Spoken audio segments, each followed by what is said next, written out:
देखना। तो सन 1400 में विजयनगर साम्राज्य पर राजा विरूपाक्ष का राज्य था, विरूपाक्ष द्वितीय। तो उस समय उनके परिवार में बहुत सारे लोग थे जो इस राज्य का जो शासन था वो हड़पना चाहते थे, उस राज्य पर शासन करना चाहते थे। तो आपसी उनमें बहुत ज़्यादा क्लेश था।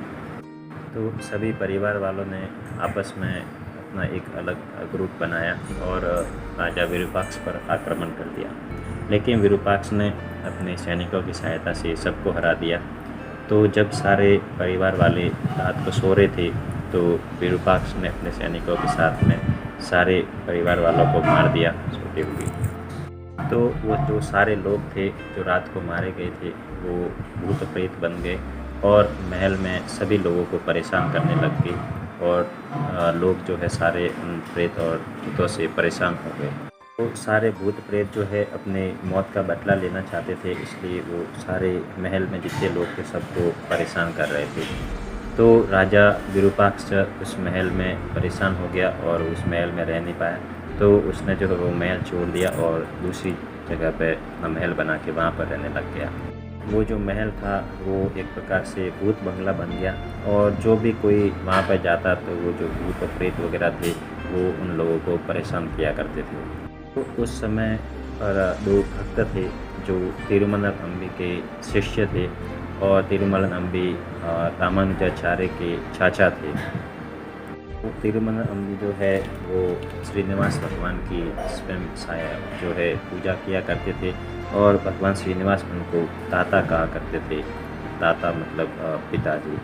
तो वो राजा विरूपाक्ष के राज्य में आए और जो है लोगों को अपनी कथा सुनाना चाहते थे और कथा से जो भी कुछ सहायता प्राप्त हो वो सहायता से भगवान श्री राम के नाम का प्रचार करना चाहते थे।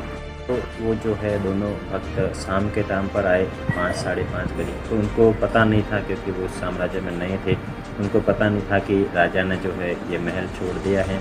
तो वो उस पुराने महल की ओर आगे बढ़े। उनके हाथ में एक रामायण थी और वो जैसे ही उस महल की तरफ बढ़े, भूतों के जो संतरी है उन्होंने देखा उनके दोनों के शरीर से जो है ब्रह्म ज्योति निकल रही थी, क्योंकि उन दोनों की भक्ति और उनकी जो सेवा थी भगवान की, उसके प्रभाव के कारण जो भूत प्रेत है उनको रोक नहीं पाए और उनको अंदर आने दिया।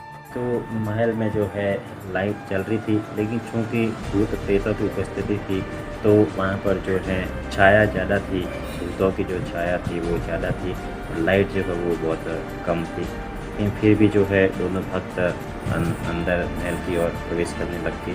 तो जैसे ही वो राजमहल की तरफ उसे अंदर देखा, भूतों का जो राजा है वो आगे सिंहासन पर बैठा हुआ है।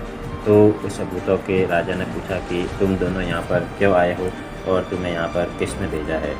तो दोनों भक्तों ने प्रणाम किया और उन दोनों भक्तों ने अपना परिचय दिया। एक भक्त ने कहा उनका नाम नरसिम्हाचार्य है और दूसरे भक्त जो है श्री रंगनाथ आचार्य है। उन दोनों ने अपना परिचय।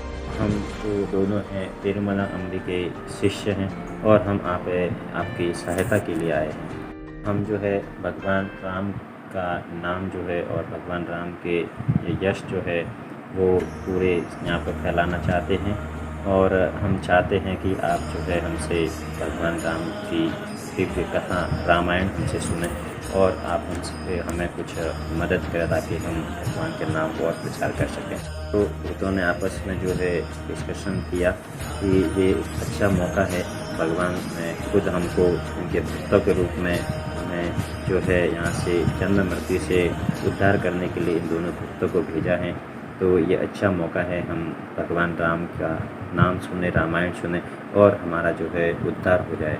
तो उन्होंने कहा कि जो है हम दिन में तो बहुत ज़्यादा बिजी रहते हैं, तो आप शाम के टाइम पर आइए और शाम पे हमको रामायण सुनाया करिए और हम सब जो है वो आपसे भगवान श्री राम की जो है रामायण की दिव्य कथा आपसे सुनेंगे। दोनों भक्तों ने जो है भगवान की राम कथा सुनानी प्रारंभ की और उनकी राम कथा को सुन के और इतनी सुंदर आवाज़ उनकी कि राम कथा को सुनते सुनते जो है सारे भूत हैं उन भगवान की लीलाओं के प्रति आकर्षित होने लग गए और उनके अंदर की जो अंदर का जो अंधकार था वो अंधकार धीरे धीरे मिटने लगा। जैसे जैसे दिन गुजरते गए उस महल में जो भूत प्रेतों का साया था वो धीरे धीरे हटने लग गया और उस महल में एक दिव्य ज्योत जो है आभा है वो अंदर महल में प्रकाशित होने लग गई।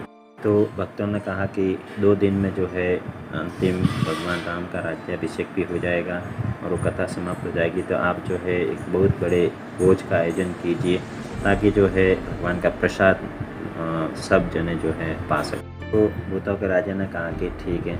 तो वो जब अंतिम दिन था भगवान राम का राज्याभिषेक कथा समाप्त हो गई, तो कथा जैसे ही रामायण की समाप्त हुई उसी समय जो है सारे भूत थे उन सारे भूतों ने जो है अपना वो भूत का जो शरीर है वो त्याग दिया और तुरंत ही उनका आध्यात्मिक शरीर प्राप्त हो गया।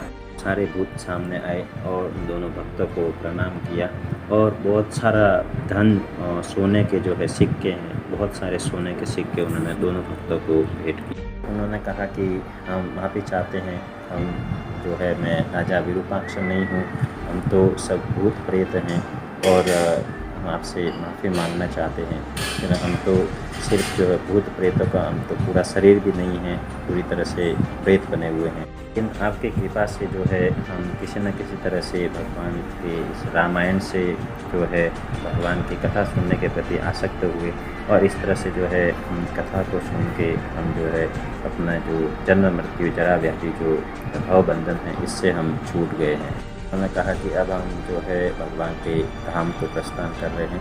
तो सभी उन्होंने उन दोनों भक्तों का प्रदक्षिणा की और दंडवत प्रणाम किया और सारे जो भूत जो है आध्यात्मिक शरीर में भगवान के धाम को चले गए। तो जब राजा विरूपाक्ष ने ये सब सुना तो वो भी उन दोनों भक्तों के पास में आए, उनके चरणों में दंडवत प्रणाम किया और वो भी जो है भगवान श्री राम जी के परम भक्त बन गए।